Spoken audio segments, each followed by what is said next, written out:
আচ্ছা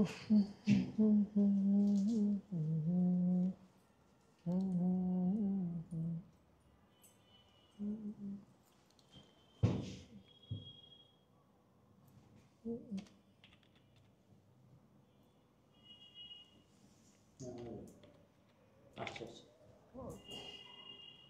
ওকে ওকে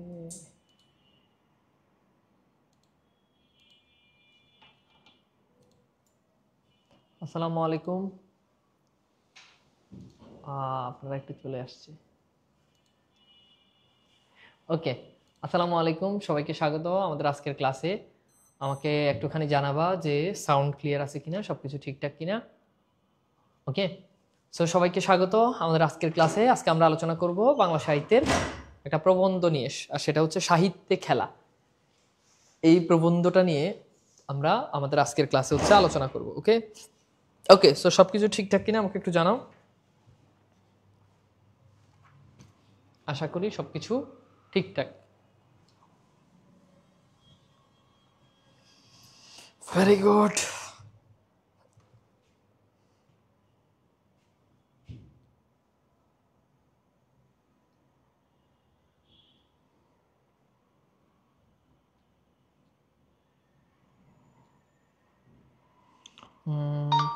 ওকে,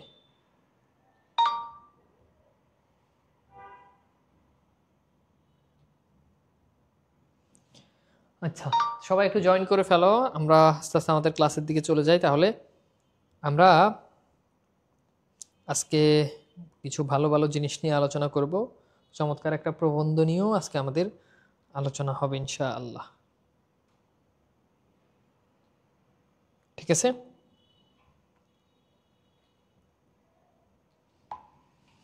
ওকে। তো ভাইয়া, তাহলে আমরা আস্তে আস্তে আমাদের ক্লাসের দিকে চলে যাই নাকি, আর দেরি না করি। আমাদের আজকের ক্লাসে আমরা মূলত একটা প্রবন্ধ নিয়ে আজকে হচ্ছে আমরা আলোচনা করব। ওকে, আসসালামু আলাইকুম। ওয়ালাইকুম সালাম। সবকিছু দেখা যাচ্ছে, সবকিছু ক্লিয়ার আছে, সবকিছু শোনাও যাচ্ছে, ঠিক আছে। ওকে স্যার, ক্লাস শুরু করে দেন। হ্যাঁ, অবশ্যই শুরু তো করতেই হবে, তাই না?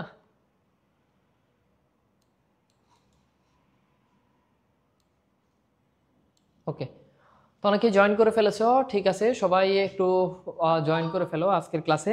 আমরা এই প্রবন্ধটা নিয়ে আমরা হচ্ছে আমাদের আজকের ক্লাসে হচ্ছে ইনশাল্লাহ আলোচনার দিকে আস্তে আস্তে যাব। ওকে, তো আগে আমরা একটু বুঝি যে সাহিত্যের নামটা কেন এমন হলো। ঠিক আছে, সাহিত্যের নামটা কেন এমন হলো। সাহিত্য তো বুঝো, অর্থাৎ সাহিত্যে কিভাবে খেলা করা যায়। সাহিত্যের খেলা নামটা তো এটাই বুঝাচ্ছে, তাই না? তো আমরা বেসিক্যালি আজকের ক্লাসে সাহিত্য কিভাবে খেলা করা যায় সেই জিনিসটাই হচ্ছে আমরা আজকের ক্লাসে হচ্ছে শিখবো। তার আগে তোমাদেরকে একটু বলি, এই যে এটা কিন্তু গল্প না, এটা কিন্তু প্রবন্ধ। ঠিক আছে, প্রবন্ধ। তো প্রবন্ধ কি? যেখানে লেখকের জ্ঞান গম্ভীর আলোচনা থাকে, কোনো একটা সাবজেক্টকে উদ্দেশ্য করে লেখক যে জ্ঞান গম্ভীর আলোচনা করে সেটাকেই বলে প্রবন্ধ। এখানে কোনো ক্যারেক্টার থাকে না, কোনো কাহিনী থাকে না, ওই জায়গাটাকে, ওটাকেই আমরা অ্যাকচুয়ালি যেটা বলি সেটা হচ্ছে কি, সেটা হচ্ছে আমাদের সাহিত্য। ওকে, তা সেটা হচ্ছে আমাদের প্রবন্ধ। তো আশা করি প্রবন্ধের মূল থিমটা আমাদের কাছে মোটামুটি এতটুকু পর্যন্ত ক্লিয়ার। ভাইয়া, বাংলা ব্যাকরণ লিখিত অংশ কি পড়াবেন? অবশ্যই পড়াবো। বাংলা ব্যাকরণে লিখিত অংশ তোমাদের পড়ানো হবে, মূল ক্লাসগুলো চলতেছে। তোমরা দেখবা যে তোমাদের যেই কোর্সের যে মডিউল দেওয়া হয়েছে ওই মডিউলে দেখবে যে আমাদের ওইটা আছে। ওকে, আচ্ছা, সমস্যা নেই, সব পড়ানো হবে। এবার চলো আমরা একটু চলে যাই আমাদের এইখানে। আমরা একটু লেখক পরিচিতি নিয়ে প্রথমে একটু কথা বলি। তো লেখকের নাম তোমরা সবাই জানো, প্রমথ চৌধুরী। তো আমরা দেখি যে লেখক পরিচিতিতে আমরা দেখব যে তিনি হচ্ছে 7 আগস্ট 1868 যশোরে তিনি জন্মগ্রহণ করেন এবং মৃত্যু হচ্ছে 2 সেপ্টেম্বর 1986 1946, এবং তিনি শান্তিনিকেতনে মৃত্যুবরণ করেন। ওকে, শান্তিনিকেতনে মৃত্যুবরণ করেন। আচ্ছা, এরপর দেখি তার পৈতৃক নিবাস হচ্ছে হরিপুর পাবনা। এটা খুবই গুরুত্বপূর্ণ। কারো পৈতৃক নিবাস যদি বাংলাদেশে যদি হয় তাহলে সেটা পরীক্ষাতে প্রশ্ন আসে। কথা বুঝাতে পারছি? আচ্ছা, এরপর সবচেয়ে গুরুত্বপূর্ণ যে বিষয় সেটা হচ্ছে তার ছদ্মনাম হচ্ছে বীরবল। আরো একটা গুরুত্বপূর্ণ ইনফরমেশন, সেটা হচ্ছে তার জন্মস্থান হচ্ছে যশোরে। তাহলে খেয়াল করো, জন্মস্থান যশোর আর পৈতৃক নিবাস হচ্ছে পাবনা, আর তার ছদ্মনাম যেটা সবচেয়ে গুরুত্বপূর্ণ সেটা হচ্ছে বীরবল। সেটা কি? বীরবল। এখানে তোমাদেরকে একটু বলি, তোমরা মাঝে মধ্যে যেই কাজটা করো সেটা হচ্ছে হলো গিয়ে আমরা বিভিন্ন মাঝে মধ্যে তোমরা সাহিত্য যখন পড়ো, বিভিন্ন গল্প উপন্যাস, তখন দেখছো লেখকদের ছদ্মনাম থাকে। এখন বলো, আমার আর তোমার ছদ্মনাম নাই কেন? আমার আর তোমার ছদ্মনাম নাই কেন বলো তো? লেখকদের কেন ছদ্মনাম থাকে? লেখকরা কেন ছদ্মনামে লিখতো? এটা দুইটা কারণ। একটা কারণ হচ্ছে যে এটা আসলেই কারণ, দুই নাম্বার কারণ হচ্ছে এটা কোনো কারণই না, শুধু শুধু লিখে। ওকে, তো আসো আমরা একটু কারণগুলো একটু অ্যানালাইসিস করি। প্রথম কারণ হচ্ছে লেখকরা আসলে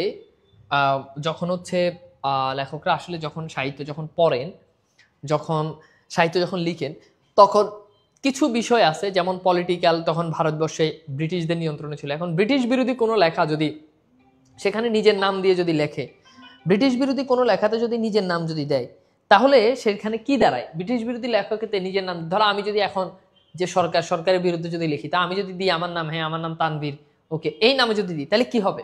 আমারে গ্রেপ্তার করবে। তো তখন কি করা হয়? তো নিজেরা সেফটিতে থাকার জন্য তখন আরেকটা নাম ব্যবহার করে, যাতে প্রকৃত লেখক এটা যাতে অনুসন্ধান করতে না পারে, এই জন্য লিখতে। আরেকটা কারণ হচ্ছে শুধুই লিখতো, যেমন রবীন্দ্রনাথের অনেকগুলো ছদ্মনাম ছিল, ভানুসিংহ ঠাকুর ইত্যাদি ইত্যাদি অনেকগুলো। এই যে ছদ্মনামগুলো ছিল, এগুলো রবীন্দ্রনাথ নির্দিষ্ট কোনো কারণে দেয় না, এমনিতেই দিছে, মন চাইছে এই জন্য দিছে। ছদ্মনাম হচ্ছে নিজের নামকে আড়াল করে যে নামে ব্যবহার করা হয় সেটাকে বলে, সেটা হচ্ছে ছদ্মনাম। এরপর দেখো গুরুত্বপূর্ণ একটা ইনফরমেশন, যে বাংলা সাহিত্যে চলিত রীতির প্রবর্তক তিনি।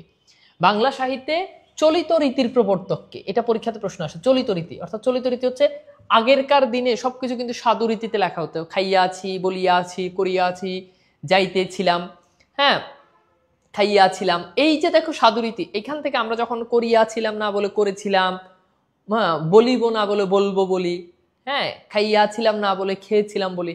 তো এই যে সাধুরীতির যে অ্যাকসেন্ট বা সাধুরীতির যে সিস্টেম, এইটা বাদ দিয়ে প্রমথ চৌধুরী সর্বপ্রথম চলিত রীতিতে তিনি হচ্ছেন লেখালেখি শুরু করেন, এই জন্য তাকে বলা হয় চলিত রীতির প্রবর্তক।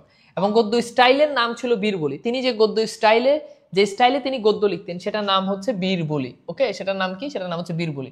তিনি বীরবল নামে ছদ্মনামে লিখতেন। এটা যে বীরবল ছদ্মনামে লিখতেন, বাংলা সাহিত্যের চলিত রীতিতে লেখা প্রথম গ্রন্থ। তো তিনি যে প্রথম চলিত রীতিতে লিখছেন, এটা কিন্তু তিনি তার প্রথম যে গ্রন্থতে লিখছেন সেটা হচ্ছে বীরবলের হালখাতা। তাহলে এই বীরবলের হালখাতার মধ্যে বাংলা সাহিত্যে সর্বপ্রথম চলিত রীতি কি করা হয়? লেখা হয়। ওকে, এরপর আমরা দেখি বাংলা সাহিত্য চলিত রীতিতে লেখা প্রথম গ্রন্থ বীরবলের হালখাতা। তিনি চলিত ভাষা ব্যবহার রবীন্দ্রনাথকে প্রভাবিত করতেন।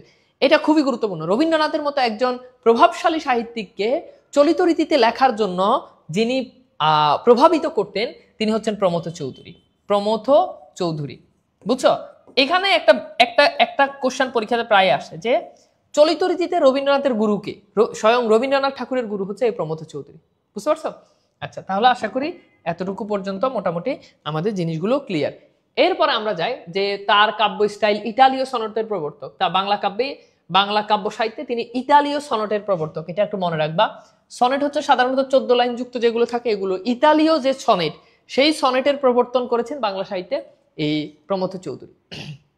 আচ্ছা, এরপর দেখো ভারতী পত্রিকায় হালখাতা, তার চলিত রীতি প্রথম গদ্য বাংলা। প্রমথ চৌধুরী রবীন্দ্রনাথের অগ্রজ সত্যেন্দ্রনাথ ঠাকুরের কন্যা ইন্দিরা দেবীকে বিয়ে করেন। তো সেখান থেকে বুঝতে পারতেছো যে তিনি হচ্ছেন প্রমথ চৌধুরী রবীন্দ্রনাথের অগ্রজ, ইন্দিরা ঠাকুরের কন্যা, অর্থাৎ তার ভাইজিকে বিয়ে করেন। রবীন্দ্রনাথের ভাইজির মূলত জামাই ছিল প্রমথ চৌধুরী। সেই জায়গাতে রবীন্দ্রনাথ আর প্রমথ চৌধুরী কিন্তু আত্মীয়, বুঝছো? এরপর সবচেয়ে গুরুত্বপূর্ণ বিষয় যে প্রমথ চৌধুরী কোন পত্রিকার সম্পাদক, এটা হচ্ছে সবুজপত্র পত্রিকা। সবুজপত্র পত্রিকা বাংলা সাহিত্যে অনেক বিখ্যাত।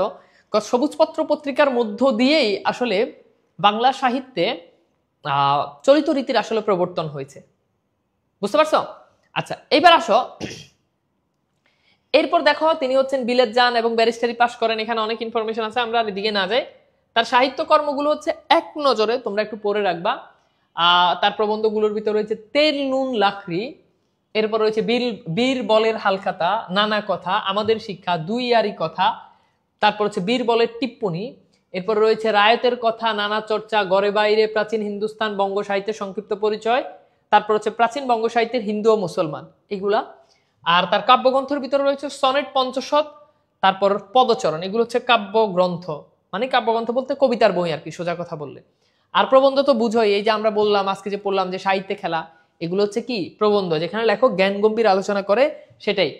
এরপর গল্প গ্রন্থ রয়েছে, অর্থাৎ অনেকগুলো গল্প মিলিয়ে একটা গ্রন্থ, তার মধ্যে রয়েছে চারিয়ারি কথা, আহুতি, ঘোষালের ত্রিকথা, নীল লোহিত, অনুকথা সপ্তক, তারপর হচ্ছে সেকালের গল্প, ট্র্যাজেডির সূত্রপাত, 2 বা 1 গল্প সংগ্রহ, এগুলো হচ্ছে লেখকের গল্প গ্রন্থ। ওকে, তো আমরা মোটামুটি গল্প গ্রন্থগুলো পড়লাম।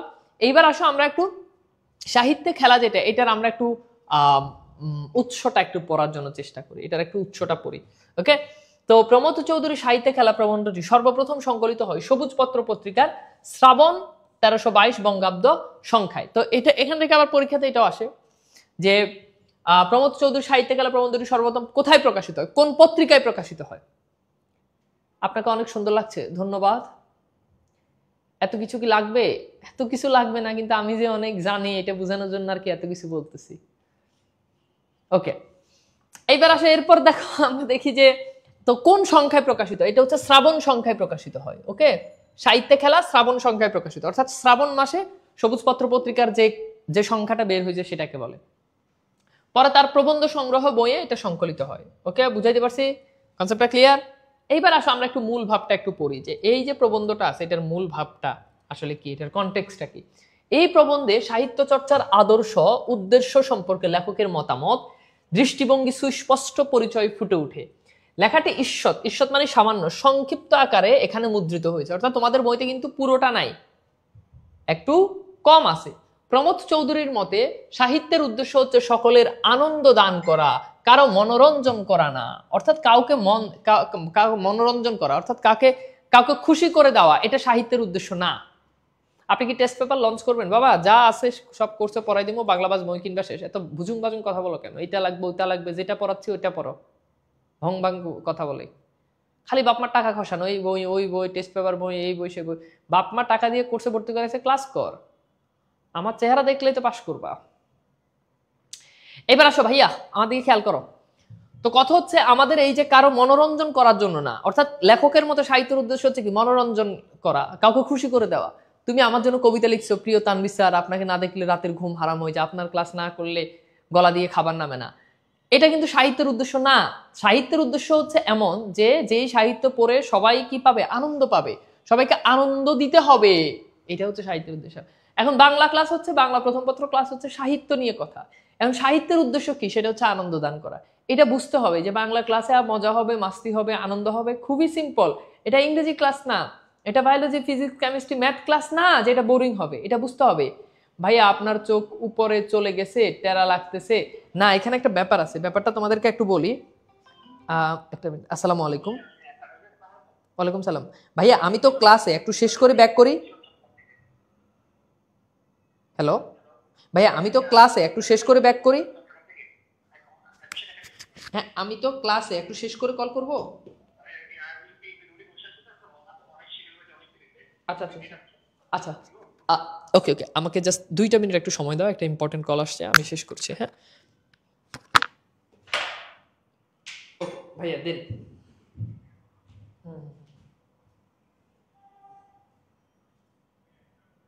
ভাইয়া আসসালামু আলাইকুম, কেমন আছেন? আচ্ছা আচ্ছা, জি ভাই জি ভাই। হুম, না ভাইয়া আসলে হুম, আচ্ছা আচ্ছা আচ্ছা আচ্ছা। না এখন ভাইয়া বুঝতে পারছি, ওকে ভাই থ্যাংক ইউ। না মানে ব্যাপারটা হচ্ছে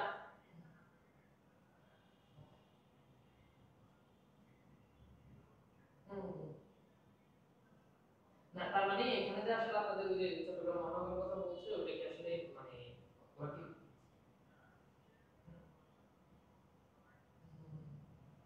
বুঝতে পারছি।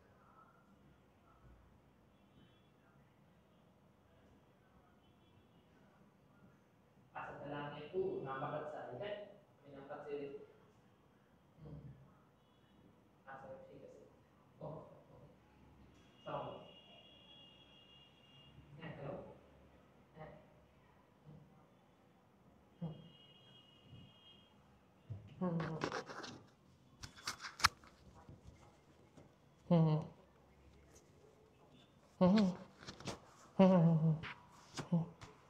আচ্ছা আচ্ছা, ঠিক আছে,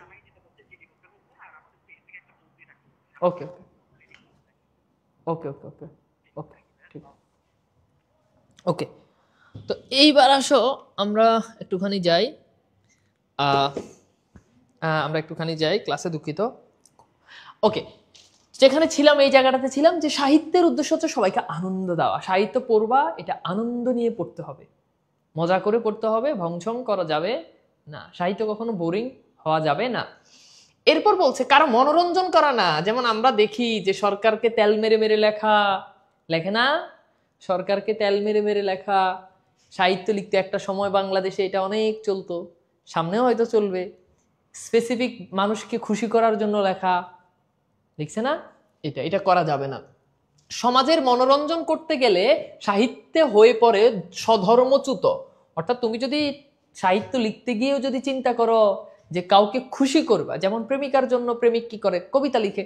এখন প্রেমিকার জন্য যখন প্রেমিক কবিতা লিখে তখন প্রেমিকের উদ্দেশ্য থাকে কি, প্রেমিকাকে খুশি করা।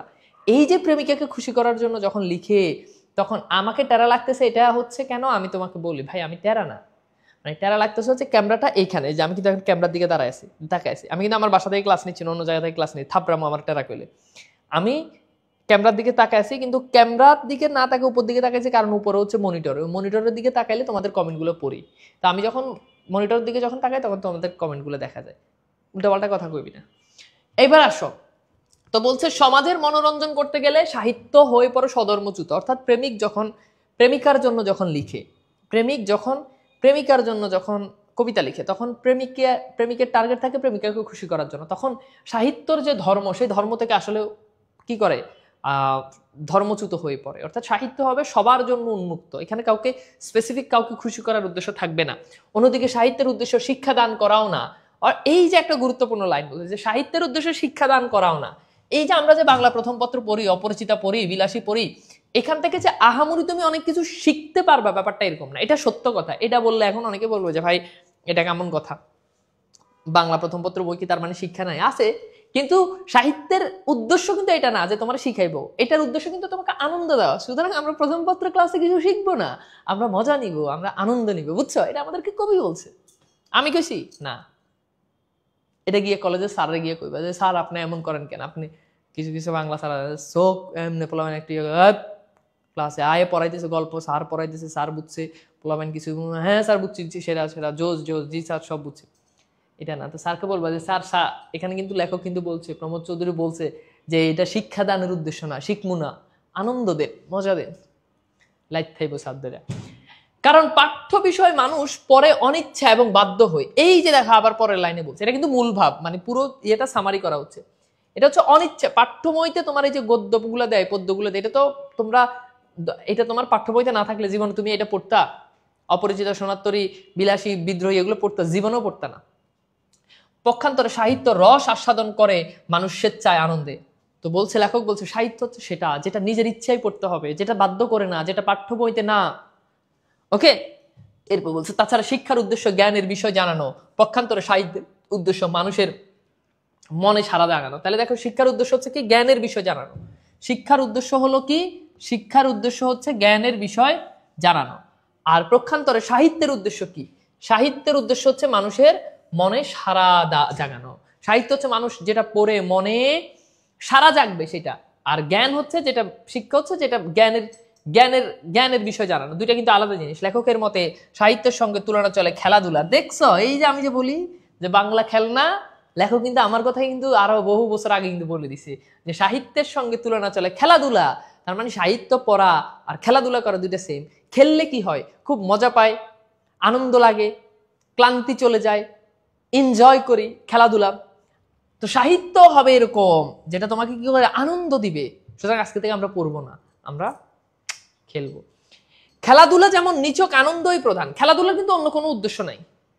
হ্যাঁ, কিছু ব্যতিক্রম কিছু উদ্দেশ্য আছে, শারীরিক একটু কসরত হবে, একটু ব্যায়াম হবে, ব্লা, বাট প্রধান উদ্দেশ্য কি, আনন্দ।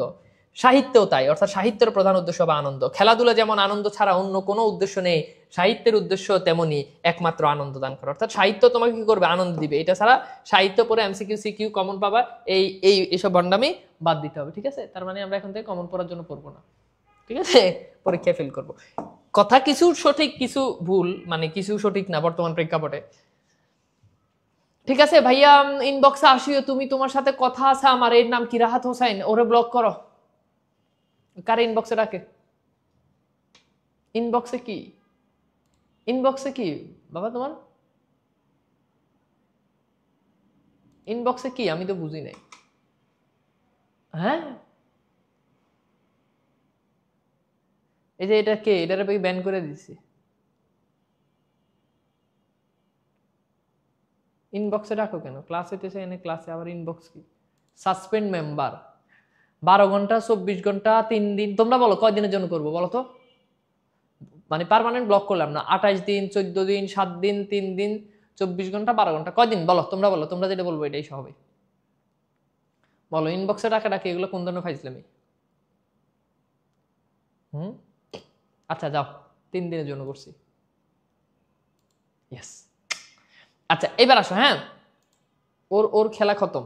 আচ্ছা এবার দেখো, দেখছো এই যে রাহাত পোলায় তো ব্যান করে দিছি, নাহলে পোলা দেখতো যে তোমরা সবাই 24 দিন 24 দিন লিখতেছো। অনেকে কত বড় হারামি তোমরা চিন্তা করো। ওকে, এবার আসো আমরা মূল ইয়েতে যাই। জগৎ বিখ্যাত ফরাসি ভাস্কর রোদা। রোদা হচ্ছেন একজন ভাস্কর শিল্পী। ভাস্কর শিল্পী কি? রোদা হচ্ছে যে যিনি ভাস্কর্য বানায় আর কি, তিনি, তার নাম হচ্ছে রোদা। ভাস্কর্য তো বুঝো, ওই যে মূর্তি, এগুলোকে যারা বানায় তারা হচ্ছে কি ভাস্কর বলে। যেমন আমাদের বড় বড় ভাস্কর্য আছে, অপরাজিতা, ঢাকা ইউনিভার্সিটিতে অনেক ভাস্কর্য আছে না, সব জাহাঙ্গীরনগর ইউনিভার্সিটিতে সংসপ্তক। তো এইগুলো হচ্ছে কি এই এরকম জগৎ বিখ্যাত একজন ভাস্কর শিল্পী আছে, তার নাম হচ্ছে রোদা, যিনি নিতান্ত জড় প্রস্তর, প্রস্তর মানে হচ্ছে পাথর, দেহ থেকে অসংখ্য জীবিত প্রায় দেবদানব কেটে বার করেছেন। তিনিও শুনতে পাই যখন তখন হাতে কাদা নিয়ে আঙ্গুল টিপে টিপে মাটির পুতুল তৈরি করে থাকেন।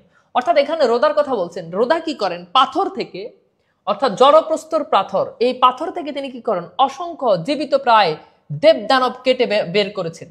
অর্থাৎ পাথর থেকে কি করে? জীবিত মানুষের মতো তিনি কি করে? ভাস্কর্য তৈরি করে, জীবিত মানুষের মতো ভাস্কর্য তৈরি করে। ওকে, এরপর বলছে এই পুতুল গড়া হচ্ছে তার খেলা। তাহলে রোদার কাজ হচ্ছে কি? পুতুল গড়া। এক একজন এক একটা নিয়ে খেলে। তাহলে বলো তানভীর ভাই কি নিয়ে খেলে? তাহলে বলছে যে এই যে রোদা, তার কাজ হচ্ছে কি? এই যে, আর এরপর হচ্ছে কি? আঙুল টিপে মাটির পুতুল তৈরি করেন। আবার ওই যে মাটির পুতুল তৈরি করতে কেউ দেখছে এরকম টিপে টিপে টিপে টিপে মাটির পুতুল বানায়। তো এই জন্য বলছে যে তিনি কি করেন? মাটির পুতুল তৈরি করেন। এই পুতুল বানানোই হচ্ছে তার খেলা। শুধু রোদা কেন, পৃথিবীর শিল্পী মাত্রই এই শিল্পের খেলা খেলে থাকে। অর্থাৎ পৃথিবীর যত শিল্পী আছে সব শিল্পীর কাজ হচ্ছে কোনো না কোনো কিছু নিয়ে খেলা। যিনি গান গায় তার কাজ হচ্ছে কণ্ঠ নিয়ে খেলা, তাই না? যিনি ভাস্কর্য বানায় তার কাজ হচ্ছে এই ভাস্কর্য নিয়ে খেলা। যিনি অভিনয় করে তার কাজ হচ্ছে অভিনয় নিয়ে খেলা। সে একই সাথে হাসির অভিনয় করতে পারবে, কান্নার অভিনয় করতে পারবে, রোমান্টিক অভিনয় করতে পারবে। প্রত্যেকটা মানুষ এক একটা জায়গাতে কি করেন? এক একটা জিনিস নিয়ে খেলেন। ওকে, বুঝছো? আচ্ছা এইবার খেয়াল করে দেখো, এরপর বলছো শুধু রোদা কেন, পৃথিবীর শিল্পে মাত্র এই শিল্পের খেলা খেলে থাকেন। যিনি গড়তে জানেন তিনি শিবও গড়তে জানেন, বাদরও গড়তে জানেন। এই যে একটা গুরুত্বপূর্ণ কথা, এই যে একটা গুরুত্বপূর্ণ কথা, বুঝছো? যিনি পারেন তিনি সবই পারেন, যিনি পারেন তিনি সবই পারেন। একবার আমি আমার এক গার্ডিয়ানকে বললাম, নাম নাই বলি, আমার কোন গার্ডিয়ান সেটা নাই বলি, বললাম যে একটা বিয়ে শাদী করাই দিলে ভালো হয়, যোগ তো খারাপ, এনগার ছেলে মেয়েরা তো খারাপ হয়ে যায়, কম বয়সে বিয়ে শাদী। তখন আমি মাত্র ইন্টার পরীক্ষা দিছি। তো বললাম, বাসাতে বললাম যে বিয়ে শাদী করাই দিলে ভালো, এখনকার পোলাপাইন তো ভালো না, বয়স হইলে কি কি কইরা ফেলায়, বিয়ে টিয়ে করাই দিলে মনে হয় ভালো আর কি। নিজের কথা নিজেই বলতেছি। তখন বলছে যে যে পারে সে সবই পারে। তো এখানে কথা এইটাই যে যে পারে সে শিবও করতে পারে। শিব করতে পারে মানে হচ্ছে শিব মানে হচ্ছে মহাদেব, অর্থাৎ খুব ভালো উচ্চ মানের জিনিসও সে বানাতে পারে, বাদরের মতো নিচু মানের জিনিসও সে বানাতে পারে। অর্থাৎ যে পারে সে সবই পারে। আমাদের সঙ্গে বড় বড় শিল্পীদের তফাৎ এইটুকু যে তাদের হাতে এক করতে আর হয় না, সম্ভবত এই কারণে। অর্থাৎ তাদের হাতে এক করতে আর হয় না। সম্ভবত এই কারণে কলা রাজ্য মানে সে সাহিত্য রাজ্য বা শিল্পকলার পরিমণ্ডল, মহাপুরুষদের যা খুশি তাই করার যে অধিকার আছে, ইতর মানে হচ্ছে ছোট, নগণ্য, ইতর শিল্পীদের সে অধিকার নেই। অর্থাৎ বলছে যারা বড় শিল্পী তারা যে কোনো কিছু চাইলে করতে পারে। যে ভালো অভিনয় করে সে কিন্তু একই সাথে হাসির অভিনয় করতে পারে, কান্নার অভিনয় করতে পারে। আর যে মনে করো টুকটাক অভিনয় করে সে কিন্তু সব অভিনয়তে কিন্তু অ্যাডজাস্ট করতে পারে না। তো এই জন্য বলছে যে ইতর শিল্পী অর্থাৎ নগণ্য শিল্পীদের সাথে বড় শিল্পীদের পার্থক্য এখানেই, বুঝছো? স্বর্গ হইতে দেবতা মাঝে মধ্যে ভূতলে অবতীর্ণ হওয়াতে কোনো আপত্তি করেন না, কিন্তু মর্তবাসী পক্ষে রসাতলে গমন করাটা বিশেষ নিন্দনীয়। খুব গুরুত্বপূর্ণ লাইন। অর্থাৎ যারা স্বর্গে থাকে তারা কিন্তু চাইলে মাটিতে, ভূতল মানে হচ্ছে মাটিতে নিচে আসলে কারো কোনো সমস্যা নেই। স্বর্গ থেকে কেউ যদি জমিনে আসতে চায়, পৃথিবীতে আসতে চায়, কোনো সমস্যা নেই। কিন্তু পৃথিবীর মানুষ যদি পৃথিবী থেকেও আরো নিচে নেমে যেতে চায়, অর্থাৎ রসাতল অধপতনে চলে যেতে চায়, তাহলে এটা নিন্দার বিষয়। বুঝতে পারছো? আচ্ছা, এরপর আমরা দেখি এরপর কি। এরপর বলছে অথচ এই কথা অস্বীকার করার জো নাই, অর্থাৎ এই কথা অস্বীকার করার কোনো উপায় নাই যখন এই জগতে 10টা দিক থাকে। অর্থাৎ জগতে কিন্তু 10টা দিক। অনেকে বলবে 10টা দিক কেমনে? এই যে দেখো, ধরো এরকম 4টা দিক, এখানে এটা একটা দিক, এটা একটা দিক, এটা একটা দিক, এটা একটা দিক। তো তুমি যদি আবার হিসাব করো তাহলে দেখবে যে এইখানে আরো দিক তৈরি হয়, এখানে এরকম মোট 10টা দিক আছে, 4টা না, মোট 10টা দিক।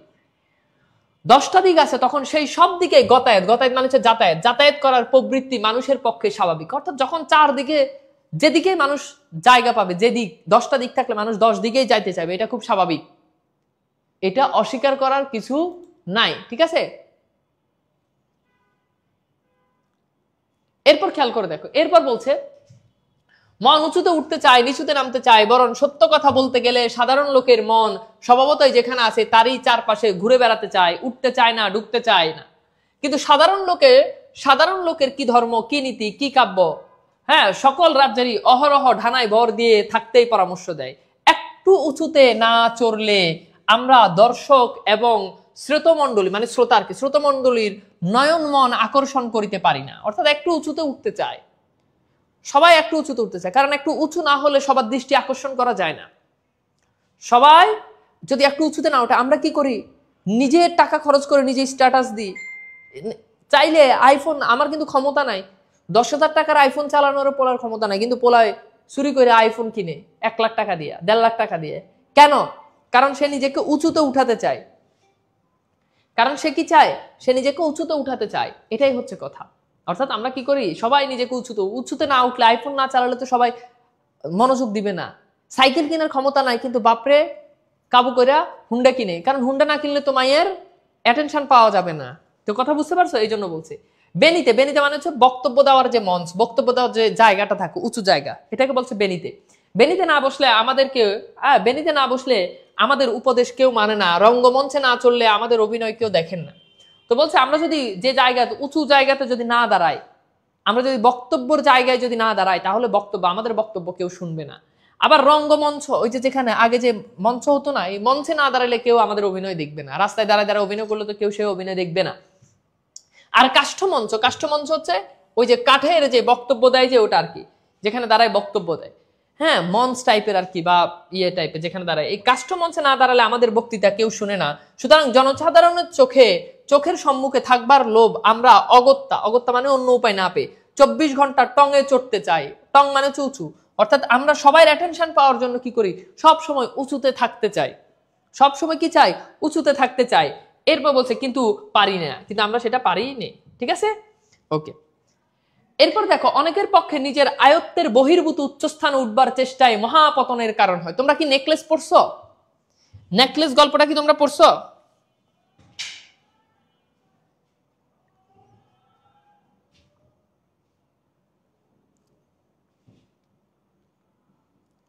নেকলেস গল্পটা সবাই পড়ছো? নেকলেস গল্পের মূল কনসেপ্ট কি বলো? দেখছো যে তোমাদেরকে পড়াইলাম না এটা? নেকলেস কি তার হার নাই? এখন হার না থাকার কারণে সে কি করে? নিজের তো আয়ত্ত নাই, এই জন্য সে কি করে? আরেকজন থেকে ধার নেয়, এবং এই ধার নেওয়ার থেকে নিজের যা ক্ষমতা, এর থেকে উঁচুতে উঠার কারণে, এর থেকে উঁচু স্থানে নিজের জামা ইনকাম করে মাসে 2000 টাকা, কিন্তু ভাব নিয়ে থাকে রাজরানীর মতো। এরকম করতে গিয়েই তো কি হয়েছে? পতন হয়েছে। তো এখানে সেটাই বলছে, অনেকের পক্ষে নিজের আয়ত্তের বহির্ভূত উচ্চস্থান উঠবার চেষ্টায় মহাপতনের কারণ। এই কাজ করা যাবে না, যতটুকু অ্যাবিলিটি আছে তার ভিতরেই থাকতে হবে, এর থেকে বেশি চিন্তা ভাবনা করলে পতন হবে। এসব কথা বলার অর্থ এই যে কষ্টকর হলেও আমাদের পক্ষে অবশ্য মহাজনের পথ অনুসরণ করাই কর্তব্য। মহাজন মানে হচ্ছে যারা মহামানব, যারা তাদেরকে, ওকে। কিন্তু ডাইনে বায়ে ছোটখাটো গলি খুঁজতে খেলার ছলে প্রবেশ করার যে অধিকার তাদের আছে, সে অধিকার আমরা কেন বঞ্চিত হব? অর্থাৎ ডাইনে বায়ে অনেক জায়গা আছে, সে যে জায়গাতেই তারা কি করতে পারে, যে সব জায়গাতেই আমরা চাইলে ঢুকে যেতে পারি, এটা বলছে। গান করতে গেলেই যে সুর তারাই ছড়িয়ে রাখতে হবে, কবিতা লিখতে গেলেই যে মনের শুধু গভীর এবং প্রখর ভাব প্রকাশ করতে হবে, এমন কোনো নিয়ম থাকা উচিত নয়। লেখক বলেন গান করতে গেলে অনেক ভালো কণ্ঠ হইতে হবে, সবাইকে ইমপ্রেস করে দিতে হবে, সবাইকে গানের ফিদা বানাই দিতে হবে, এরকম কোনো নিয়ম নাই, এরকম কোনো নিয়ম নাই। লেখক এটা মনে করেন যে এমন কোনো নিয়ম নাই, ওকে। তো বলছে যে যারা কবিতা লিখেন, কবিতা লিখতে গেলে একেবারে মনের মাধুরী মিশিয়ে অনেক উচ্চ মানের কবিতা লিখতে হবে, এমন কোনো নিয়ম নাই। তুমি যা পারো তাই লিখো, তুমি গান যাই পারো তাই লিখো, কোনো সমস্যা নেই। তোমার গানের গলা হিরো আলমের মতো হইলেও তুমি গেয়ে যাও, সমস্যা নেই। এটাই লেখক বলছে। শিল্পরাজ্যে খেলা করার প্রবৃত্তি মানে ইচ্ছা, ন্যায় অধিকার বড় ছোট সকলেরই সমান আছে। অর্থাৎ তোমার যদি কবিতা লিখতে মন চায় তাহলে তুমি কবিতা লিখো, কোনো সমস্যা নাই, এই অধিকার তোমার আছে। তুমি ভালো লিখো খারাপ লিখো, কোনো সমস্যা নাই, তুমি লিখতে পারবা। এমনকি একথা বললেও অত্যুক্তি মানে হচ্ছে বাড়াবাড়ি। অত্যুক্তি মানে কি? বাড়াবাড়ি হয় না যে এই পৃথিবীতে একমাত্র খেলার ময়দানে ব্রাহ্মণ শূদ্রের প্রভেদ নাই। বলছে খেলার মাঠে ব্রাহ্মণ উঁচু শ্রেণী, শূদ্র নিচু শ্রেণী, উঁচু নিচু এসবের কোনো কি নাই, প্রভাব নাই। অর্থাৎ খেলার মাঠে কি করতে হয় না, উঁচু নিচু এসবের কোনো প্রভাব নাই। বুঝতে পারছো? উঁচু নিচু এখানে কোনো প্রভাব নাই। এই লাইনটা তোমাকে আমি একটু বিশ্লেষণ করে বুঝাই। তো ব্যাপারটা হলো, ছোটবেলায় যখন ক্রিকেট খেলতে গেছো, ছোটবেলায় যখন ক্রিকেট খেলতে গেছো, ভাই আপনি কেন সাহিত্য লিখেন না? সাহিত্য লিখি না মানে আমি সাহিত্য লিখি নাই। আমার আসলে বই মেলাতে একটা কবিতার বই বের করার খুব ইচ্ছা, কিন্তু সত্য বলতে তোমাদেরকে পড়াই, নিজের কাজ কাম, নিজের পাবলিকেশন, কোর্স, কলেজ সবকিছু মিলাই সময় করতে পারি না। বাট আমি কবিতা লিখলে আমি জানি তোমরা প্রত্যেকে আমার কবিতার বই কিনবা, এক একজন। এখানে 4000 পোলাপাইন আছে, 4000 পোলাপাইন একটা করে বই কিনলে 4000 বই সেল হবে। প্রতি বইতে 100 টাকা করে লাভ হলে তাহলে বুঝতেছো লাখপতি হয়ে যাব। এই যে এখন যেমন ফকিন্নি গরিব, তখন আর গরিব থাকবো না। কিন্তু সময়টাই আসলে করতে পারি না, বুঝছো? সময় করতে পারলে একদিন যে কোনো এক বই মেলায় কবিতার বই লিখে তোমাদের সবাইকে চমকিত করে দিব। ভাই আপনার পাঞ্জাবির সাথে উন্না নাই, উন্না আগে থাকতো, বুঝছো? 20-21 সাল পর্যন্ত থাকতো, এরপর বাদ দিয়ে দিছি। আচ্ছা এবার আসো, খেয়াল করো। তো বলছে খেলার মাঠে ব্রাহ্মণ শূদ্রের কোনো প্রভেদ নাই। লাইনটা একটু বুঝাই। ছোটবেলায় বল খেলছো, ক্রিকেট খেলছো, মেয়েরা তো খেলো নাই, অনেক মেয়ে খেলে ক্রিকেট, কিন্তু সেটা খুব কম। তো আমরা ছোটবেলায় যখন ক্রিকেট খেলতাম, ছোটবেলায় ক্রিকেট খেলার কথা বললে আমি আসলে অন্য জগতে হারাই যাই। তো আমাদের এরকম পাড়া মহল্লাতে সবাই খেলছো না, সারাদিন খালি সকালে কোনো রকম খাইয়া মাঠে গিয়ে পড়ো, এরপর দুপুরে আবার কোনো রকম খাইয়া আবার গিয়ে মাঠে গিয়ে পড়ো। আবার কিছু কিছু পোলাপাইনটা এমন আছে, ওরা সারা দিন 24 ঘন্টা মাঠেই থাকে। তুমি যখন ক্রিকেট খেলার মাঠে যাবা ওরে পাবা। তো এই যে খেলতে গেলে তুমি যদি বড় লোকের ছেলে হয়, আরেকটা যদি গরিবের ছেলে হয়, এখানে কি এরকম কোন নিয়ম আছে যে গরিব ওই ফকিন্নির পোলার লাগে আমি খেলবো না? এরকম কোন নিয়ম কি কোনোদিন হয়েছে? বলো, হয় নাই। তো বলছে খেলার মাঠে কিন্তু ব্রাহ্মণ শূদ্র, উঁচু নিচু এগুলোর কোনো কি নাই, পার্থক্য নাই। রাজার ছেলের সঙ্গে দরিদ্রের ছেলে খেলায় যোগ দেওয়ার অধিকার আছে। খেলাতে কখনো এটা হয়েছে? অন্য সকল জায়গাতে পার্থক্য থাকতে পারে, কিন্তু খেলতে গেলে, ক্রিকেট খেলা, ফুটবলে যে কোনো খেলাতে গেলে এটা কিন্তু পার্থক্য না যে ও ফকিন্নির পোলা আমি রাজার ছেলে, ফকিন্নির পোলার লগে রাজার ছেলে কিভাবে খেলে, এই কথা কেউ কোনোদিন বলছো? বলো নাই। তো এরকম লেখক এখানে সাহিত্যকে এইভাবে এখানে কি করতেছে, বুঝাচ্ছে। এরপর খেয়াল করো, আমরা যদি একবার সাহস করে কেবলমাত্র খেলা করার জন্য সাহিত্য জগতে প্রবেশ করি, তাহলে নির্বিবাদে মানে কোনো বাদ বিচার ছাড়া সে জগতে রাজাদের দলে মিশে যাব। অর্থাৎ আমরা অনেক সময় লিখতে গিয়ে কি করি, চিন্তা করি আল্লাহ আমার লেখা ভালো হবে খারাপ হবে, আমার লেখা পড়ে কি মানুষ হাসবে, আমার লেখা ভালো হবে, মানুষ আবার আমার লেখা পড়ে আবার আমার জুতা দিয়ে পিটবে না, তেমন চিন্তা কিন্তু আসে না। তো এই চিন্তা ভাবনাগুলো বাদ দিয়ে যদি আমরা যদি সাহিত্যে প্রবেশ করতে পারি, তাহলে বলছে যে রাজাদের সাথে, অর্থাৎ বড় বড় যারা এখানে লেখক আছে তাদের সাথে আমরা কি করতে পারবো, ফাইট করতে পারবো। কোন রূপ উচ্চ আশা নিয়ে এক্ষেত্রে উপস্থিত হলেই নিম্ন শ্রেণীতে পড়ে যাবে। এখন টার্গেট যদি থাকে আমি লিখবো, লিখে আমি অনেক টাকা ইনকাম করবো, এই উচ্চ আশা যদি থাকে লিখে অনেক টাকা ইনকাম করবো, লিখে রাতারাতি কে যাও। তোমরা ওই যে বাংলার নব্য লেখক দিগের প্রতিনিবেদন এটা পড়ছো না? এটা অনেকটা কাছাকাছি ধরনের প্রবন্ধ আর কি। যে লিখে অনেক টাকা পয়সা ইনকাম করে ফেলবো, অনেক কিছু করে ফেলবো, রাতারাতি বড়লোক হয়ে যাবো, তাহলে একদম তলিয়ে যাবা, বুঝছো? এরপর বলছে লেখকরা অবশ্য দশের কাছে হাততালি প্রত্যাশা রাখেন, বাহবা না পেলে মনক্ষুণ্ণ হন। যে লেখে সে চিন্তা করে না মানুষ একটু পড়বে, পড়ে একটু হাততালি দিবে, তাহলে তার মন একটু ভালো হয়, এটা লেখকরা প্রত্যাশা করে। আবার যদি বাহবা না দেন, যদি খুশি না হন, তাকে যদি ভালো লিখছো এটা যদি না বলে, তাহলে মনক্ষুণ্ণ হন, মন খারাপ করেন। কেননা তারাই হচ্ছে যথার্থ সামাজিক জীব, বাদ বাকি সকল কেবলমাত্র পারিবারিক। এই যে একটা গুরুত্বপূর্ণ লাইন বলছে, অর্থাৎ লেখকরা এতটুকু আশা করতেই পারে। তার মানে কি, লেখকরা যদি এটাও যদি আশা না করে, তাহলে মানে লেখক তারাই হচ্ছে সামাজিক জীব, আর বাকিরা কি? এটা অনেক সময় আমরা কি করি, আমরা যখন কোনো একটা কিছু যখন দিই, আল্লাহ স্যার আপনি এক স্যার গান গায় ফেসবুকে ছাড়ছে, তার গান গায়, পোলাপেন কেউ কমে, স্যার আপনি স্যার হয়ে গান গান কেন রে ভাই? সে স্যার হয়ে গান গাইতে পারে না? সে স্যার হয়েছে দেখি কি তার মন নাই? হয় না, জিনিসটা স্বাভাবিক। অন্য 8-10 জন প্রেম করতেছে, কোনো সমস্যা নাই, কিন্তু স্যার প্রেম করতেছে, আল্লাহ মহাভারত শুদ্ধ, স্যারেরও তো মন আছে। কথা বুঝতেছ তো? এটা কি করতে হবে, এই আশা রাখতে হবে যে প্রত্যেকে মানুষ। ওকে, এখন স্যার যদি যে লেখে সে যদি বাবা পেতে যদি চায়, তাকে বাবা না দিলে সমস্যা, ব্যাপারটা এমন না, কারণ সেও মানুষ, তারও বাবা পেতে মন চায়, এটা স্বাভাবিক। বিশ্ব মানবের মনের সঙ্গে নিত্য নতুন সম্বন্ধ পাতানোই হচ্ছে কবি মনের নিত্য নৈমিত্তিক কাজ। তাহলে এই যে দেখো, কবির কাজ কি? বিশ্ব মানবের সাথে নিত্য নতুন সম্বন্ধ তৈরি করা। বিশ্ব মানবের সাথে খুব গুরুত্বপূর্ণ, সাহিত্যের কাজ হচ্ছে বিশ্ব মানবের সাথে নতুন নতুন আপডেট। 100 বছর 1000 বছর আগে সাহিত্য লিখছে, সেই সাহিত্য আজকে 2025-26 সালে এসেও মিলে যাবে, এটা হচ্ছে সাহিত্য। চণ্ডীদাস বলেছে, সই কেমন ধরিব হিয়া, আমারই বধূ আন বাড়ি যায় আমারই আঙিনা দিয়া। লাইনটা ভালো করে খেয়াল করো, বলছে সই কেমন ধরিব হিয়া, আমারই বধূ আন বাড়ি যায় আমারই আঙিনা দিয়ে। সই আমার দুঃখ কিভাবে আমি রাখবো, সেই মধ্যযুগে লিখে গেছে বছরের পর বছর আগে। সই আমার দুঃখ আমি কিভাবে রাখবো, আমার বধূ আমার প্রেমিকা আন বাড়ি যায় আমার আঙিনা দিয়া, আমার বাড়ির সামনে দিয়া আমার প্রেমিক মাইয়া নিয়ে চলে যায়, ডার্লিং নিয়ে চলে যায়, আমি কিভাবে এই কষ্ট সহ্য করব? দেখো, 1000 বছরের আগের লেখা আজকের যুগের মেয়েদের সাথে মিলে কিনা? আজকের যুগে কোনো মেয়ে তার প্রেমিক যদি তার সামনে দিয়ে আরেক ডার্লিং নিয়ে যদি হেঁটে যদি চলে যায়, তার মনে কষ্ট লাগবে কি লাগবে না? লাগবে না? লাগবে না? না, সে বলবে আচ্ছা ঠিক আছে যাও এনজয় করে আসো, বলবে? কখনোই বলবে না। তাহলে 1000 বছর সেই মধ্যযুগের লেখা, সেই চণ্ডীদাসের লেখা আজকে কমন পড়তেছে, আজকের যুগের সাথে কি করতেছে?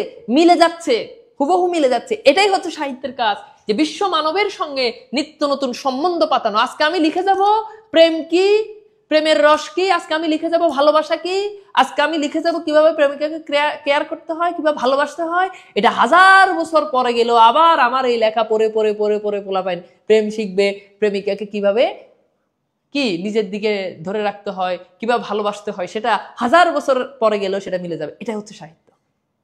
কথা বুঝতে পারছি?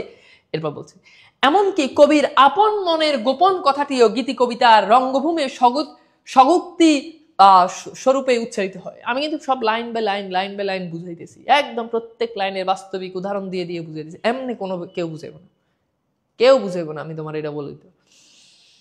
তো এরপর খেয়াল করে দেখো, আমরা যেখানে ছিলাম, তো বলছে কি, এমনকি কবির আপন মনের, মানে কবির নিজের মনের গোপন কথা, কবির মনের যে গোপন কথা, এই কথাটি কবির যে গীতি কবিতা, এই গীতি কবিতার রঙ্গভূমি স্বগুক্তি স্বরূপে উচ্চারিত হয়। কবির মনের দুঃখ, কবি ছাকা খাইছে, কবির মনের দুঃখ, কবি প্রেমিকাকে পায় নাই, প্রেমিকা তাকে ছেড়ে চলে গেছে, এই কবির মনের দুঃখগুলো তার কি গীতি কবিতার ভিতরে ফুটে উঠতে পারে, বুঝছো? এরপর বলছে, যাতে করে সেই মর্মকথা 1000 লোকের কানের ভিতর দিয়ে মরমে প্রবেশ করে। আর কবি যেটা লিখে যাবে সেটা কবিতার মাধ্যমে 1000 লোকের কানের মধ্যে গিয়ে সেটা কি করবে? প্রবেশ করবে, সেই কষ্টের ধ্বনি প্রতিধ্বনি হবে। এরপর বলছে, কিন্তু উচ্চ মঞ্চে আরোহণ করে উচ্চস্বরে উচ্চবাচ্য না করলে যে জনসাধারণের নয়ন মন আকর্ষণ করা যায় না, এমন কোনো কথা নাই। অর্থাৎ যদি খালি এটাই মনে করেন যে উচ্চস্বরে একটা বক্তৃতার মঞ্চে আমার দাঁড় করে দিলে, আমি উচ্চবাচ্য করে বিশাল বড় হট্টগোল করে ফেললাম, বিশাল জোরে জোরে চিল্লে গলা ভাঙায় ফেললাম, এমন কোনো কথা নাই। মানুষের দৃষ্টি আকর্ষণ করার জন্য এটা আপনার করা লাগবে না।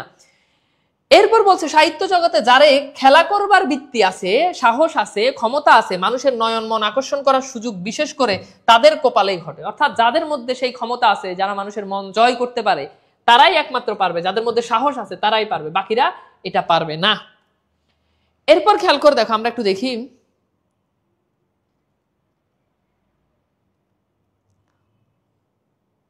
কই গেল? আমরা যদি একবার কেবল খেলা করে সাহিত্য জগতে লেখকরা অবশ্য হাততালি প্রত্যাশা করেন কিন্তু না খেলে, এটা পড়লাম। তারপর হচ্ছে মানুষ যে খেলা দেখতে ভালোবাসে তার পরিচয়, এই যে ওকে, এখান থেকে, তাই না? ওকে, আগের লাইনটা আরেকবার দেখি মিস হয়েছে কিনা। আমরা যদি একবার সাহস করে কেবলমাত্র খেলা করার জন্য সাহিত্য জগতে প্রবেশ করি, হ্যাঁ ঠিক আছে, এটা পড়ছি তাই না? আচ্ছা, এরপর দেখো, এরপর এখানে বলছে মানুষ যে খেলা দেখতে ভালোবাসে তার পরিচয় তো আমরা এই জড় সমাজেও নিত্য পাই। পড়তে আমাদের কার ভালো লাগে না, লেখক কিন্তু মনের কথা বলছে। উচ্চ বাচ্চা মানে উচ্চ স্বরে কথা বলা আর কি। স্যার আপনি গান গান,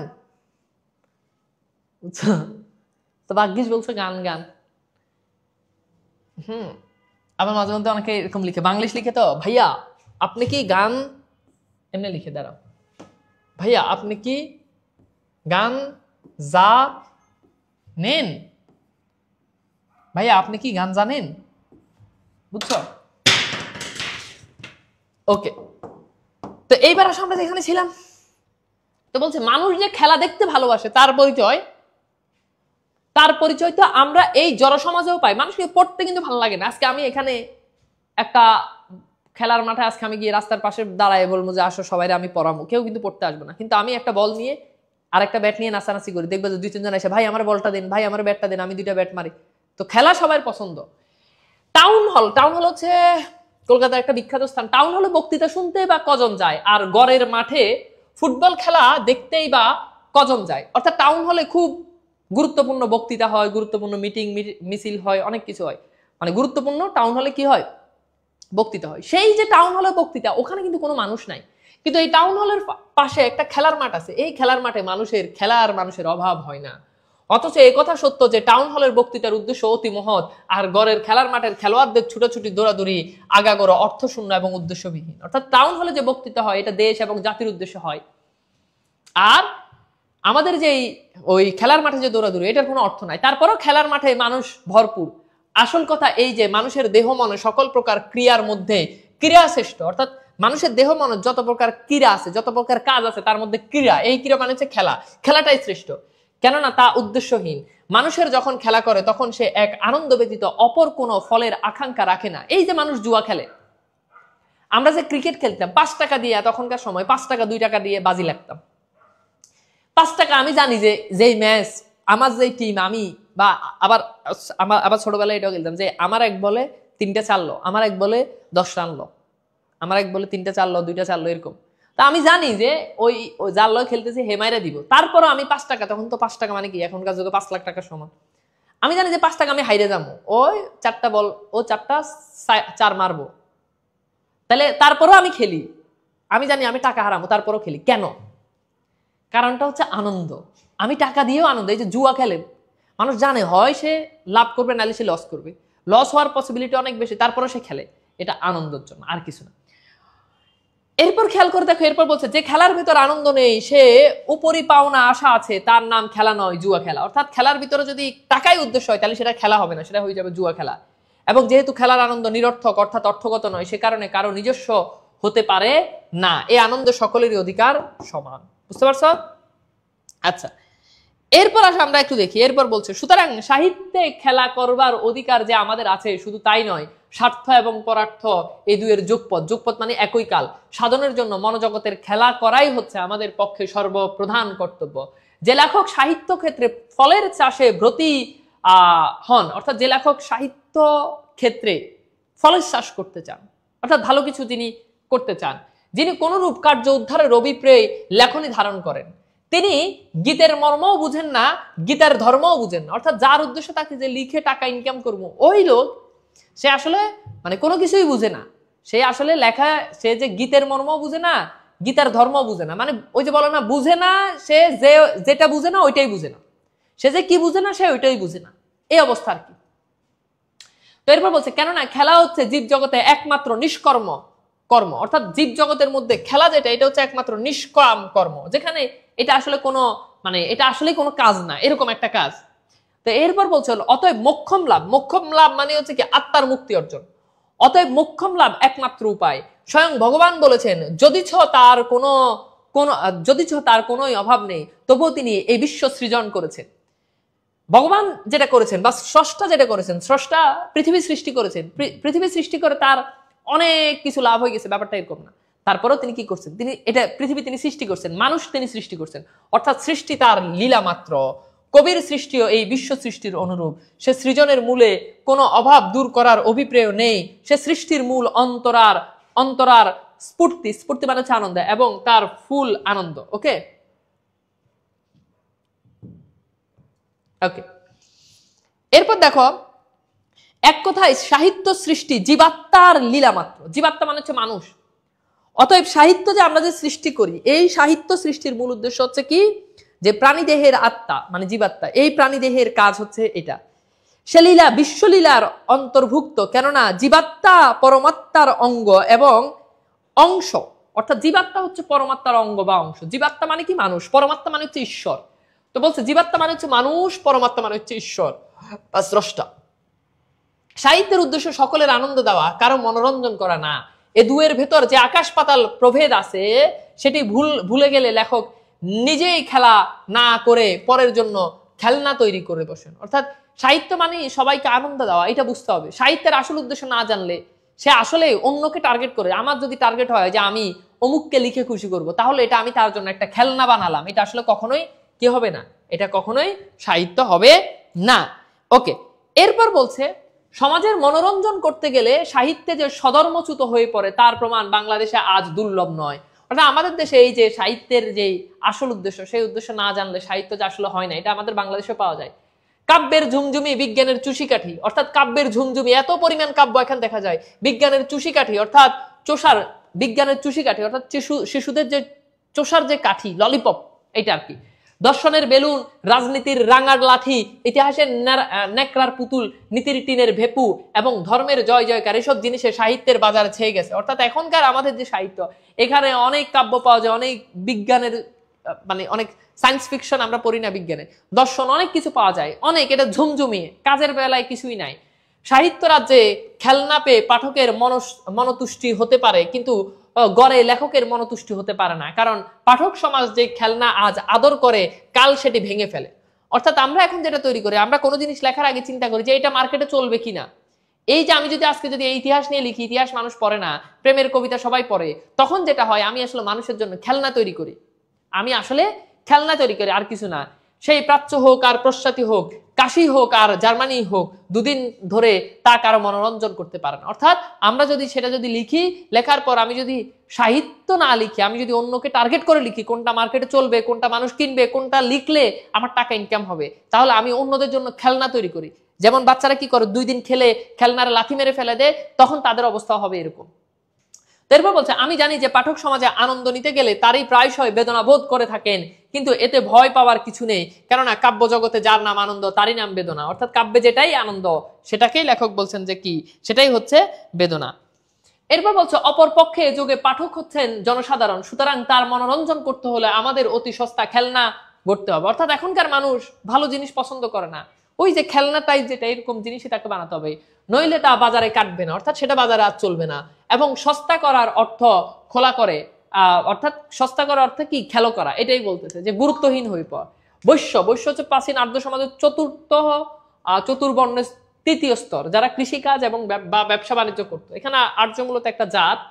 লেখকের পক্ষে শূদ্র হচ্ছে প্রাচীন আর্য সমাজের নিম্ন শ্রেণীর একটা স্তর, পাঠকের মনোরঞ্জন করা সঙ্গত। অতএব সাহিত্য আর যাই করো না করো, পাঠক সমাজের মনোরঞ্জন করার চেষ্টা করো না। খুব গুরুত্বপূর্ণ লাইন বলছে, অর্থাৎ পাঠকের মন, পাঠক এটা কিনবে কিনা, পাঠক এটা পড়বে কিনা, এটা নিয়ে লেখা যাবে না। লিখতে হবে মন থেকে, লেখা আসতে হবে কোথা থেকে, মন থেকে। তবে কি সাহিত্যের উদ্দেশ্য লোককে শিক্ষা দেওয়া? এবার বলতেছে আচ্ছা, তাহলে সাহিত্যের উদ্দেশ্য কি মানুষকে শিক্ষা দেওয়া?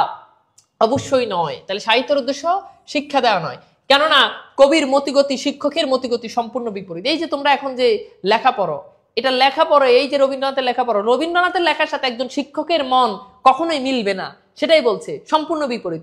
স্কুল না বন্ধ হলে যে খেলার সময় আসে না, এ তো সকলেরই জানা কথা, কিন্তু সাহিত্য রচনা যে আত্মার লীলা, একথা শিক্ষকদের স্বীকার করতে প্রস্তুত নন। সুতরাং শিক্ষা ও সাহিত্য ধর্মকর্ম যে এক নয়, এই সত্যটি একটু স্পর্শ করে দেখিয়ে দেওয়াই আবশ্যক। অর্থাৎ সাহিত্য আর শিক্ষা দুটো এক নয়, লেখক এটা মনে করেন।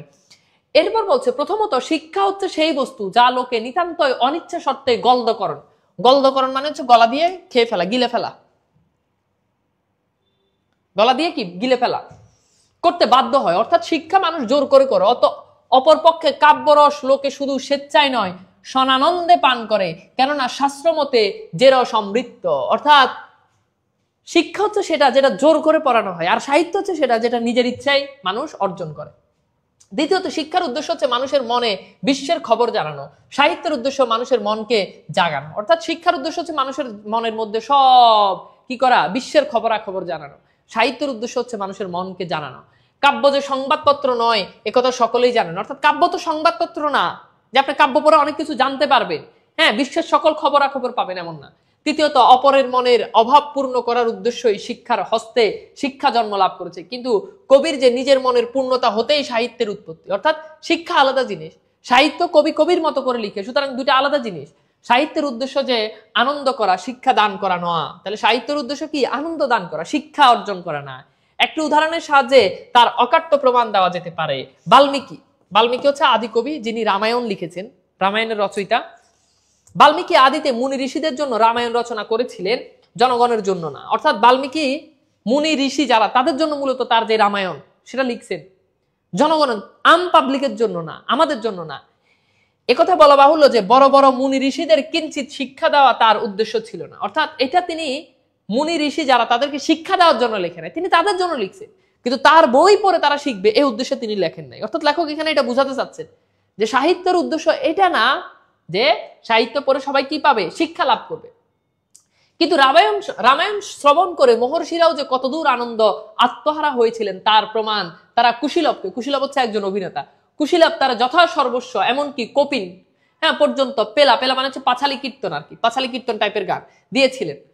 রামায়ণ কাব্য হিসেবে যে অমর এবং জনসাধারণ আজও যে তার শ্রবণে পঠনে আনন্দ উপভোগ করে, তার একমাত্র কারণ অন্যের ধর্ম এই যে তার সংক্রামক। অর্থাৎ বলছে যে রামায়ণ যখন সবাই শুনে তখন সবাই আনন্দে আত্মহারা হয়ে যায়, রামায়ণ খুব মজার, শুনলে সবাই খুব মজা পায়। এজন্য তো রামায়ণের উদ্দেশ্য, রামায়ণ কিন্তু সেই উদ্দেশ্যে লিখে নাই, জ্ঞান গর্বের উদ্দেশ্যে লিখে নাই। অপরপক্ষে লাখে একজনও যে যোগবিশিষ্ট রামায়ণের ছায়া মানান না, তার কারণ যে বস্তুলোককে শিক্ষা দেওয়ার জন্যই রচিত হয়েছিল, আনন্দ দেওয়ার জন্য না। অর্থাৎ আনন্দ দেওয়ার জন্য এই রামায়ণ আসলে লেখা হয়নি। আসল কথা এই যে সাহিত্য কোশ্চিনকাল মানে হচ্ছে কখনো, সাহিত্য কোশ্চিনকালেও স্কুল মাস্টারই ভার নেয়নি, এই যে একটা গুরুত্বপূর্ণ। এখানে লেখক একটু আমাদের মতো যারা বাংলা পড়ে তাদের একটু সমালোচনা করছেন যে সাহিত্য কখনো স্কুল মাস্টারের ভার নেয় না। সাহিত্য মানে বসে বসে পোলাপাইনকে পড়াইতে হবে এমন কোনো বিষয় না, এতে দুঃখ করবার কোনো কারণ নেই। দুঃখের বিষয় এই যে স্কুল মাস্টারের একালে সাহিত্যের ভার নিয়েছে, অর্থাৎ যারা স্কুল মাস্টার তারা একালে সাহিত্যের ভার নিয়েছে, তারা বাচ্চাদেরকে এই যে ধরে সাহিত্য পড়ায়, এই ভার তো স্কুল মাস্টার বা তারা কি নেয় নাই। এরপর খেয়াল করে দেখো, কাব্যরস নামক অমৃতে যে আমাদের অরুচি জন্মেছে, অর্থাৎ কাব্যরস, কাব্যের যে এত রস, সাহিত্যের যে রস, এই রস আমরা আস্বাদন করতে পারি না, এটা তো আমাদের অরুচি জন্মাইছে। তার জন্য দায়ী এই যুগের স্কুল এবং তার মাস্টার। অর্থাৎ স্কুল মাস্টাররা কাব্যটাকে কি করছে, পোলাপাইনদের লাইন বাই লাইন বুঝাই দেয়, কিন্তু পোলাপাইন তো এটা নিজ থেকে পড়ে লাইন বাই লাইন নিজেরা পড়ে বুঝার কথা, নিজেরা আনন্দ নিয়ে পড়ার কথা, সেই কাজটা এখন পোলাপাইন করে না। এই জন্য তিনি দায়ী করেছেন স্কুল মাস্টারদেরকে। কাব্য পড়বার এবং বুঝবার জিনিস, কিন্তু স্কুল মাস্টারের কাজ হচ্ছে বই পড়ানো এবং বোঝানো। অর্থাৎ কাব্য হচ্ছে মনের আনন্দ নেওয়ার জন্য, আর স্কুল মাস্টার যে কাজটা করেন সেটা হচ্ছে সে এটা পড়ে বাচ্চাদেরকে বুঝায়, এটা তার কাজ না। লেখক এবং পাঠকের মধ্যে এখন স্কুল মাস্টার দণ্ডায়মান, অর্থাৎ লেখক আর পাঠকের মধ্যে এখন বাধা হচ্ছে স্কুল মাস্টার। লেখক লিখে পাঠক আনন্দ পাবে, আর স্কুল মাস্টার নিজে আনন্দ পাবে, এটা থেকে বঞ্চিত করে স্কুল মাস্টার কি করে, নিজে লাইন বাই লাইন পড়ায়। এই মধ্যস্থদের কৃপায় আমাদের সঙ্গে কবি মনের মিলন দূরে যাক, হ্যাঁ চার চক্ষুর মিলন ঘটে না। স্কুল ঘরে আমরা কাব্যের রূপ দেখতে পাই না, শুধু গুণ শুনি। টিকা ভাষ্যে মানে হচ্ছে যে একটা লাইনের ব্যাখ্যা, আমাদের বইতে বাংলাভাষা বইতে প্রতি লাইন বাই লাইন ব্যাখ্যা, এখানে লেখক এটা সমালোচনা করছে যে এই যে লাইন বাই লাইন শব্দের অর্থ প্রসারে আমরা কাব্য সম্বন্ধে সকল নিগুড় তত্ত্ব জানি, কিন্তু সে যে কি বস্তু তা চিনি নেই। আমাদের শিক্ষকদের প্রসাদে আমরা এই জ্ঞান লাভ হয়েছে যে পাথুরে কয়লা হীরার সবর্ণ না হলেও সগোত্র, অপরপক্ষে হীরক এবং কাচ যমজ হলেও সহোদর না। অর্থাৎ হীরক আর কাচ দেখতে একই হলেও তারা এক না। এরপর বলছে এর এক জন্ম পৃথিবীর গর্ভে, অপরটির মানুষের হাতে। অর্থাৎ কাচ মানুষ বানায়, হীরক মানুষ বানায় না। এবং উভয়ের ভিতর এক দা কুমড়ার সম্বন্ধ ব্যতীত অপর কোনো সম্বন্ধ নেই, অথচ এত জ্ঞান সত্ত্বেও আমরা সাহিত্যের কাজকে হীরা এবং হীরাকে কাজ বলে নিত্য ভুল করি, এবং হীরা ও কয়লা এক শ্রেণীভুক্ত করতে তিলমাত্র দ্বিধা করি না, কেননা অরূপ করা যে সঙ্গত তার বৈজ্ঞানিক প্রমাণ আমাদের মুখস্থ আছে। ওকে, তো লাস্ট স্লাইড মোটামুটি। এরপর আসো, সাহিত্য শিক্ষার বান নেয় না, অর্থাৎ সাহিত্য কখনো মানুষকে শিখাবে না, কেননা মনোজগৎ শিক্ষকের কাজ হচ্ছে কবির কাজ ঠিক উল্টো, অর্থাৎ কবির কাজ আর শিক্ষকের কাজ দুটা কিন্তু উল্টো। নিগুড় মানে হচ্ছে খুব গভীর, এটাকে বলে নিগুড়। কারণ কবির কাজ যে হচ্ছে কাব্য সৃষ্টি করা, আর শিক্ষকের কাজ হচ্ছে প্রথমে তা বধ করানো, অর্থাৎ কবির কাজ হচ্ছে কবি কাব্য বানাবে, লিখবে, আর শিক্ষকের কাজ হচ্ছে শিক্ষক প্রথমে ওইটাকে কি করবে, বধ করবে, মুখস্থ করে দিবে পুরো কবিতা, হ্যাঁ, লাইন বাই লাইন, পরে তা সবচ্ছে মানে হচ্ছে সবহে কেটে পরীক্ষা করা, মারা কাটা আর কি, মানে কেটে কুটে এটাকে কি করবে, করা, এবং উপরে তার উপর তত্ত্ব আবিষ্কার করা, প্রচার করা। এই সব কারণে নির্ভয়ে বলা যেতে পারে যে কারো মনোরঞ্জন করা সাহিত্যের কাজ না, কাউকে শিক্ষা দেওয়া না। সাহিত্য ছেলের হাতের খেলনা নয়, গুরুর হাতের বেত নয়, অর্থাৎ সাহিত্য ছেলে যে খেলনা খেলে এটাও না, আবার গুরু বেত দিয়ে দিয়ে পড়াবে এটাও না। বিচারের সাহায্যে এই মাত্র প্রমাণ করা যায়, তবে বস্তু যে কি তার জ্ঞান অনুভূতি সাপেক্ষে, হ্যাঁ, অনুভূতি সাপেক্ষে, তর্ক সাপেক্ষে নয়। সাহিত্যে মানবাত্মা খেলা করে এবং সেই খেলার আনন্দ উপভোগ করে। এ কথার অর্থ যদি স্পষ্ট না হয় তাহলে কোনো সুদীর্ঘ ব্যাখ্যার দ্বারা তাই স্পষ্টতর করা আমার অসাধ্য। এই সব কথা শুনে আমার জৈনিক শিক্ষা বক্ত বন্ধু এই সিদ্ধান্ত উপনীত হয়েছেন যে সাহিত্য খেলার ছলে শিক্ষা দেয়, অর্থাৎ সাহিত্য খেলতে খেলতে যেভাবে শিখে সাহিত্য শিখায়, কিন্তু সেটা খেলার ছলে শিখায়। ওকে, তো চলো এবার আমরা কোশ্চেন সলভ করি। আমাদের প্রথম কোশ্চেন বলা হচ্ছে, কোথায় না বসলে আমাদের উপদেশ কেউ মানে না। কোথায় না বসলে আমাদের উপদেশ কেউ মানে না? কোথায় না বসলে আমাদের উপদেশ কেউ মানে না?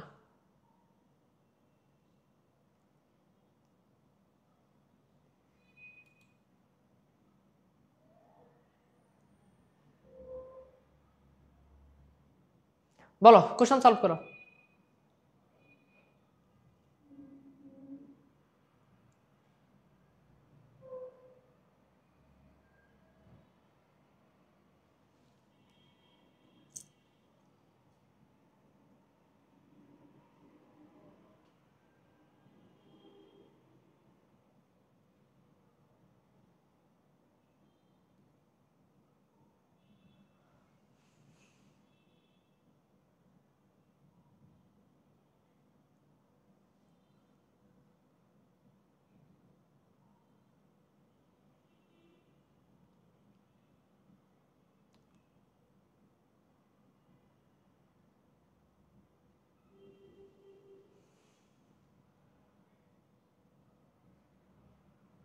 ওকে, বুঝতে পারছো? ওকে, এবার আসো আমরা একটু দেখি তাহলে এটার উত্তর হচ্ছে কি, বেদিতে। ঠিক আছে, আচ্ছা, এরপর খেয়াল করে দেখো, আমরা একটু দেখি আমরা কত ঘন্টা টঙ্গে চড়ে থাকতে চাই। এটা খুব সহজ কোশ্চেন। আমরা কত ঘন্টা টঙ্গে চড়ে থাকতে চাই? আমরা কত ঘন্টা টঙ্গে চড়ে থাকতে চাই? আমরা কত ঘন্টা টঙ্গে চড়ে থাকতে চাই?